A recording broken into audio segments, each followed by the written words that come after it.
زندگی مخصوص بهر بندگی است، زندگی بی بندگی شرمندگی است.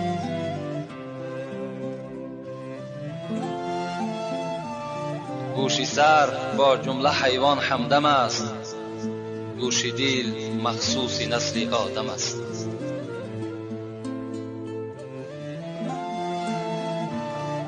بیا ای که عمرت به 70 رفت، مگر خفته بودی که برباد رفت.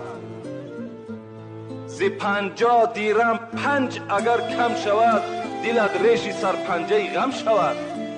چو 50 سالت برون شد ز دست، غنیمت شمر 5 روزه که هست.